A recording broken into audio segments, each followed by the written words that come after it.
looking at the craziest Zack D Films videos. Shout out Zack, we absolutely love you. Everybody subscribe to this channel. Let's watch. If you smash a glass, turn off all the lights, and lay a flashlight on the floor, the light will catch on the glass shards, and even the tiniest pieces will reflect the light back, making them sparkle. Then take half a raw potato and run it across the glass pieces. The sharp edges will stick into the flesh, and the potato will lift them off the floor, making sure it's safe to walk on. No way that's how you clean up a broken glass. I was about to say, where is this going? Who thought of this? Yeah, after having shards everywhere, cut a potato. I was like, what? I freaking love Zack. Where does he get all this information from? I'm not sure. If you didn't know, we also recreated some Zack D Films videos on our main channel, but today we're just watching them. Zack is the GOAT. Let's watch some more. He would bite down on a metal rod attached to his piano while he played. The vibrations from the piano traveled through the rod into his jawbone and reached his inner ear. This technique would send sound vibrations directly to the skull, completely skipping the eardrum, allowing him to hear. And by using this method, Beethoven was able to compose music, even when he was deaf. Beethoven was deaf? I didn't know that. What? Maybe not from the start. I don't think he was deaf from the start. No, Beethoven wasn't deaf his whole life. He began experiencing symptoms of hearing loss around 1798, when he was around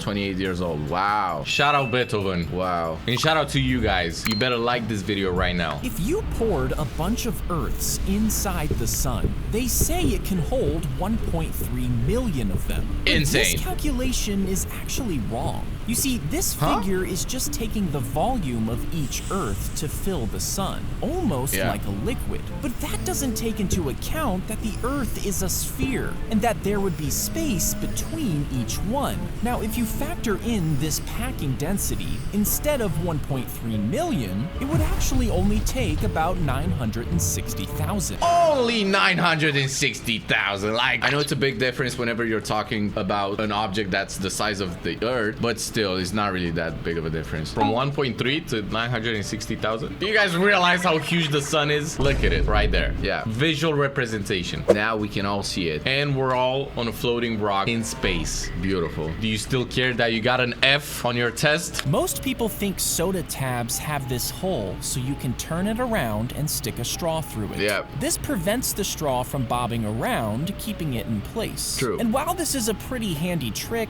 it isn't the actual reason for this hole. You see, the original soda tabs had a hole big enough to stick your finger through. And this was because in the original design, you literally had to peel and pull the can open. Now, when soda companies switched to this new design, they kept the hole as a relic from the older tabs, and also because it saves on aluminum. For no apparent reason. I've been lied to my entire life. I thought that hole was there for only one reason, and that is to put your straw through it, but apparently not. It's for no reason. He slips one arm into the left wing, while the right wing is attached by a fishing line, and his other arm stretches straight up into the head. His fingers move the beak as it talks, and his pinky pulls on a hidden string that controls the eyes. To read lines, a script is taped to the inside of the suit and lit by a tiny LED. And a monitor strapped to his waist shows a live feed, letting him watch his performance in real time. W-mans. That's so much work for a performance like that. How much money do you get paid to be someone in that costume? I mean, whoever's wearing the costumes at Disney, for example, I don't think they have all of this. They're probably just dressed up in. Yeah, I mean, they're talking about Big Bird. Not everyone in a costume, but who's Big Bird? That's way too much work to be inside a costume. I would just go crazy inside and say whatever. He hammered the nail into the fence because every time he lost his temper,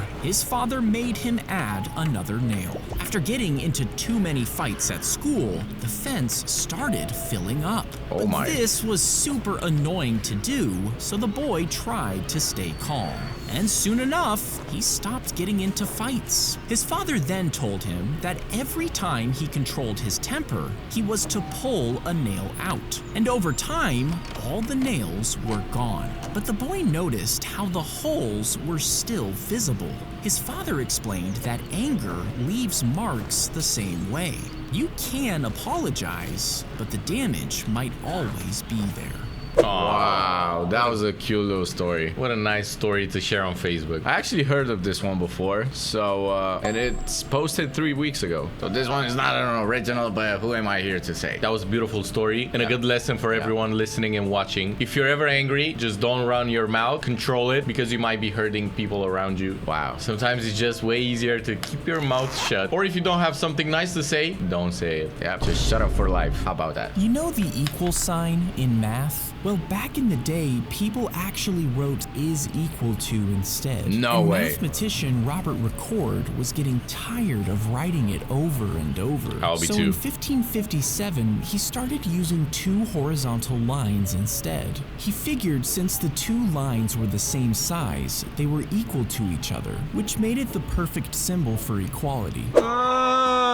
That's so smart. Bro, I cannot believe they started writing equal in 15, what was the year? Like not too long ago. I honestly thought that equal sign was definitely for over 2,000 years or something like that. They probably started to add it whenever they discovered math, and that's probably like 500 years ago. They soak $1 bills in bleach until the ink dissolves. And this is because real bills are made from special paper that's hard to recreate. Once all the ink is gone, a real banknote is left behind, and a printer then prints a fake $100 design. Now, if someone checks the note at a store, it will pass as a standard test. But if they look a little closer, they'll see it's missing the right UV marks, putting an end to the counterfeit operation. Don't you do that. Now, why would you show this to the world? Now everyone is gonna bleach their $1 and make $100 out of that. What? Let me check the comments. Bro is teaching the criminals. I mean, yeah, obviously. Zack is teaching us infinite money glitches. Like, how is this video still up? Yeah, but again, you'll still get caught. Yeah, by who? If they... Whoever's checking the whatever barcode was there. Yeah, if their security is high enough, but you've seen this at all the stores. They only go like this with a pen and it passes that way, so it's fine. I've never seen someone check my dollar bill more carefully than that. If you guys ever try to put a dollar bill inside a printer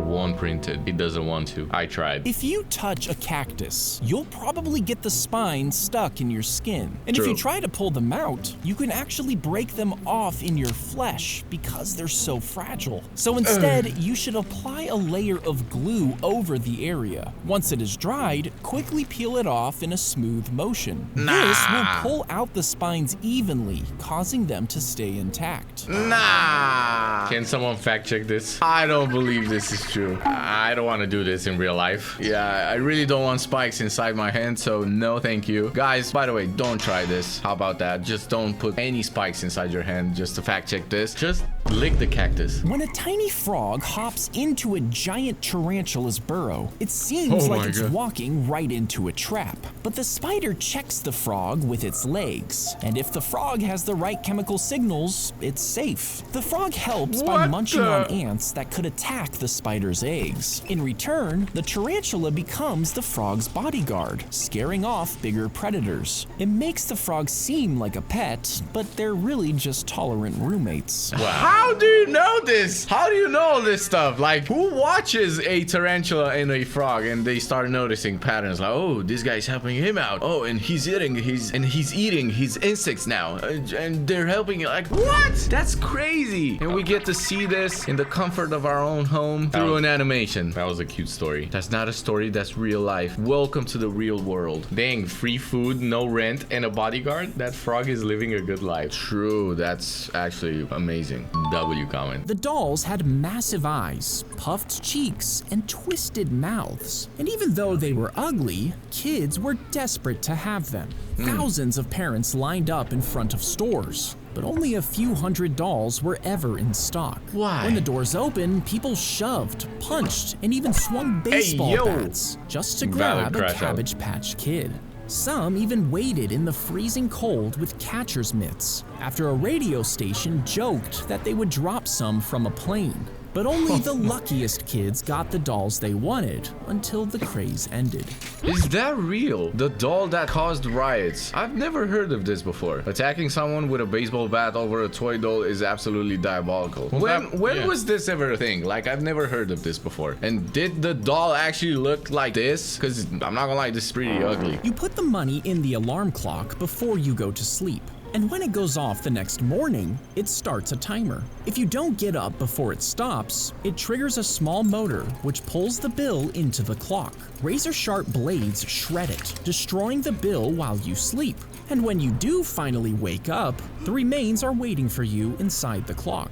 Why would you do that? By the way, that's illegal. If you damage money, that's totally illegal. I mean, who's gonna catch you? But still, is it? Yeah, it is. You're not allowed to destroy money. It is a federal crime to cut, disfigure, or destroy a U.S. currency. Obviously, it makes sense. Never do that to a dollar bill. It has feelings. You could face fines and up to 6 months in jail. Yeah, true. But it's like, who's gonna catch you doing it? But who's doing that either way? Like, you're not gonna do it. They drop ice cubes onto the hot grill. Then they flip them quickly, brushing on spicy sauce and dusting them with cumin and chili flakes. The ice pops and hisses as it melts, but the goal isn't to cook it, just to coat it in the smoky flavor. And these spicy cubes have become a delicacy for tourists. Now, some say it's a traditional dish, claiming it's been around forever, but it's actually just a stunt snack designed for clicks and views. You're not even eating calories. Like, that has to be 10 calories. Not even that, because seasoning doesn't really have calories, and you're eating ice. W Chinese man.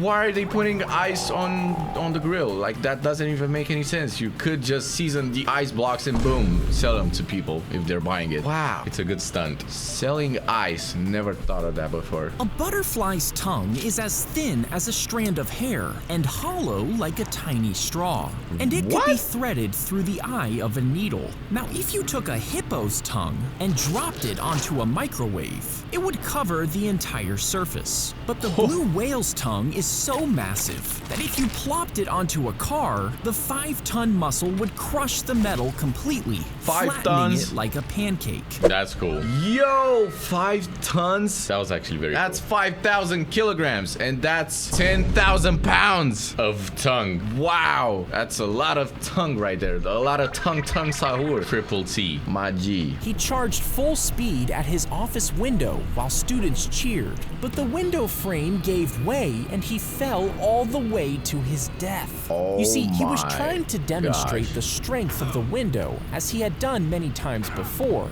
to impress the students. But this time, he went back for a second try and didn't know that the window had slipped out of its frame.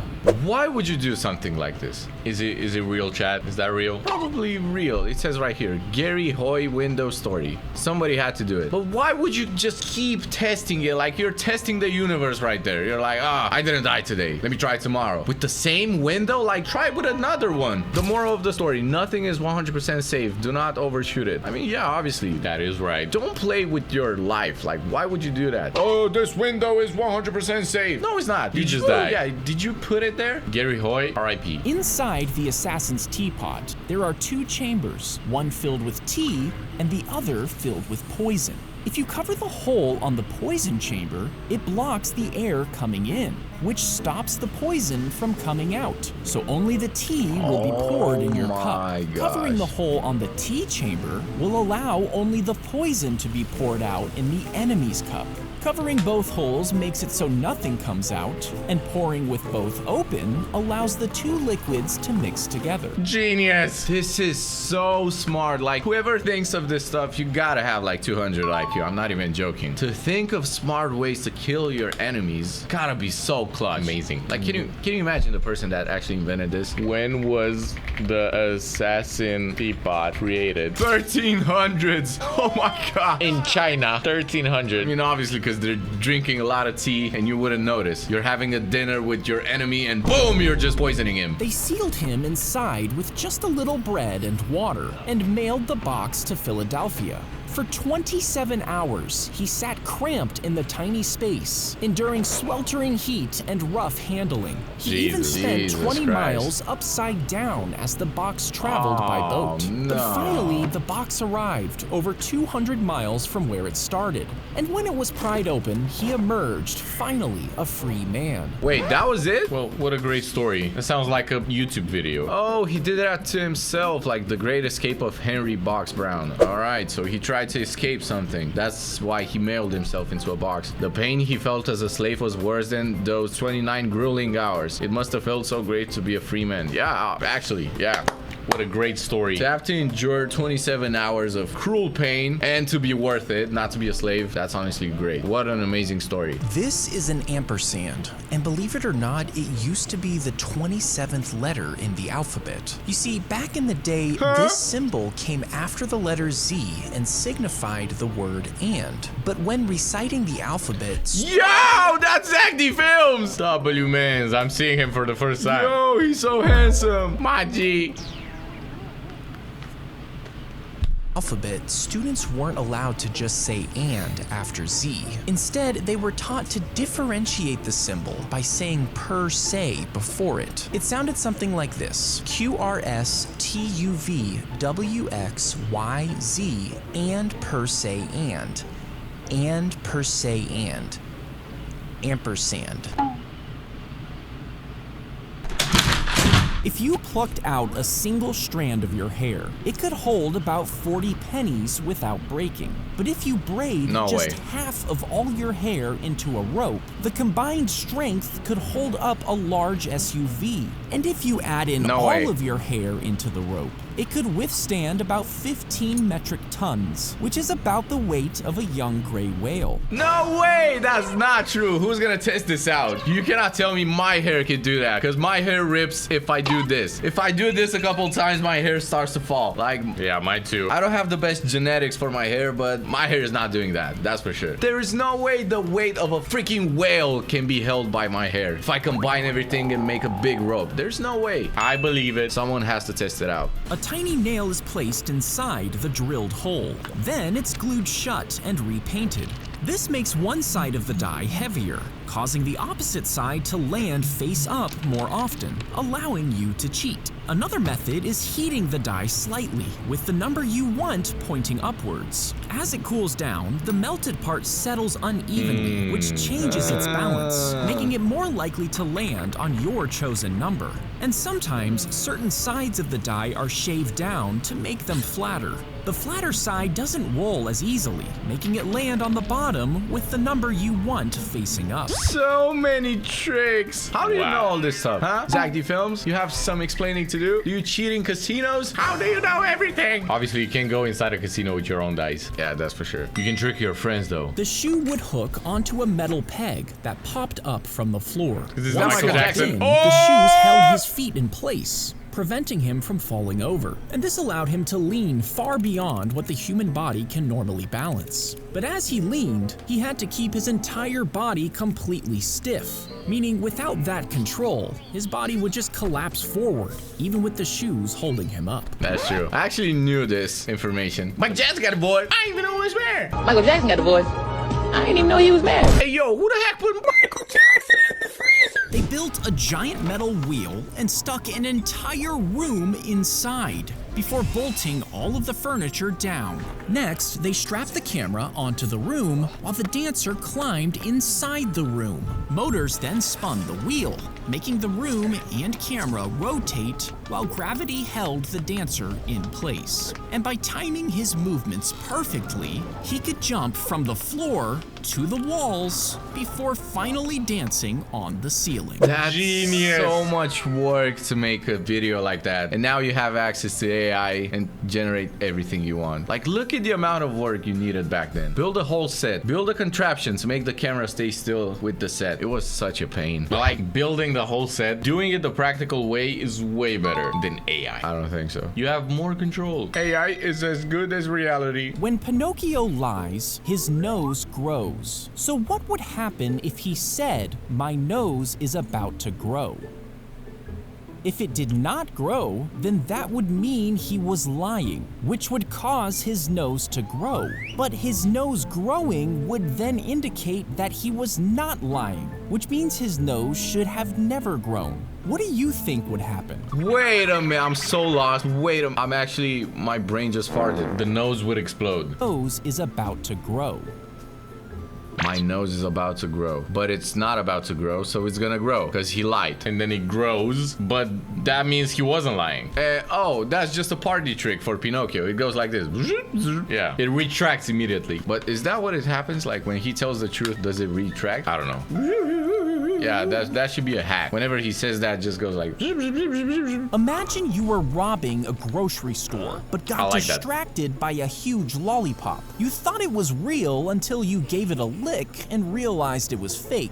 Little did you know, your tongue print might have left behind a clue for police. You see, just like fingerprints, your tongue has distinct patterns and textures. And in theory, forensic scientists could actually use these tongue prints to find suspects in criminal investigations. No, if you get caught just by licking a huge lollipop while you're in the middle of your heist, you're just dumb. You're just a dumb thief, and you actually deserve to go to jail. I mean, all the thieves in this world deserve to go to jail, but like, don't tell me you're in the middle of a robbery and you stop to lick a huge lollipop. A red-hot iron is pushed into the tree, wounding it on purpose. Then a syringe filled with salt water is emptied inside the hole. This causes the tree to flood the damaged area with sticky resin to stop the damage. And over the next few years, the resin slowly spreads, turning into a sweet-smelling wood deep inside the trunk.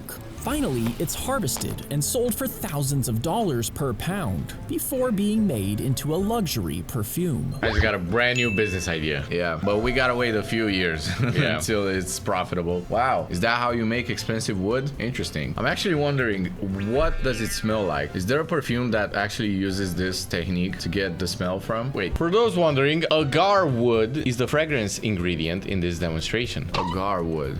Now I'm actually wondering, what does that smell like? Is every perfume made with agar wood? Obviously not. Only a tiny fraction of perfumes. Obviously. Why would you think every perfume is I made thought it with was that? an essential ingredient. No, they never said that. It's an expensive ingredient. Only a few of them have that. $5,000 per pound. I told you, I really want to smell this smell. I'm sure everyone watching this video never smelled that smell, but I'll do it one day, trust me. They opened the pallet of ammunition only to find it was full of Tootsie Rolls. You see, Tootsie Roll was a code name for mortar rounds, which the Marines desperately needed. But the radio operator who received the order didn't know that and sent the actual candy instead. At first, the Marines were angry, but the sub-freezing temperatures had frozen all their food, and the candies ended up sustaining them over the next few days. They even used them to plug bullet holes by warming them up and letting them freeze in place. And eventually, the real mortar rounds did arrive.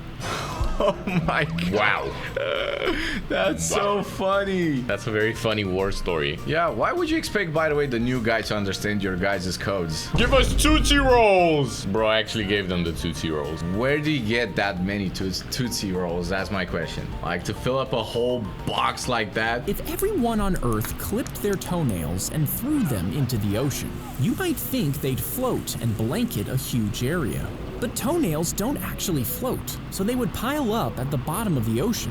As over 82 billion clippings rain down, it would choke fish and smother the seafloor until a massive pile broke through the surface. And after this global clipping, you would have a walkable toenail island 10 times bigger than Central Park. No, that can't be real. There's no way that's real. That's a lot of toenails. That many toenails to create a freaking island that's bigger than Central Park, like 8 times? No way. I mean, we should definitely demonstrate this. We are 8 billion people, and we all have 10 toes. Most of us. That's a lot of toenails. How is this possible? There's not a world where that's true. Well, anyways, if you guys enjoyed this video, you're probably gonna enjoy the next one that's on screen.